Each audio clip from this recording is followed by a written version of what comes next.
A futura visita do Rei Emérito a Sanxenxo non contenta a toda a veciñanza. Dende a Organización Xuvenil Galiza Nova consideran que é lamentable que isto aconteza.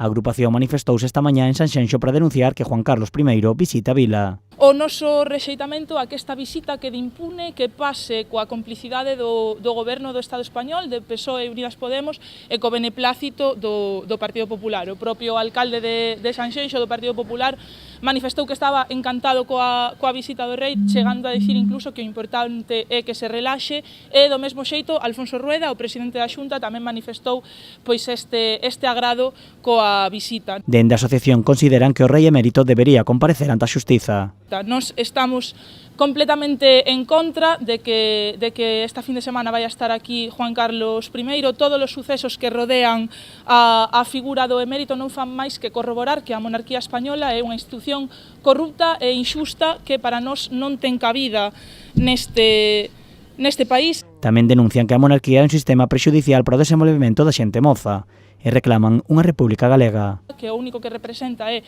esa dependencia nosa do Estado español, o que fai é impedir que poidamos facer isto, que poidamos desenvolver plenamente os nosos proxectos de vida. Por eso nós estamos completamente en contra e nos manifestamos claramente, alto e claro, que para nós Galiza non ten rei e que a única solución para rachar con esta dependencia do Estado español e poder desenvolver plenamente os nosos proxectos de vida é traballar pola conquista dunha república galega. Galiza Nova tamén matiza que a súa manifestación é para mostrar a súa denuncia e rexeitamento á visita, pero que non realizará ningunha concentración mentres o rei estea en Sanxenxo.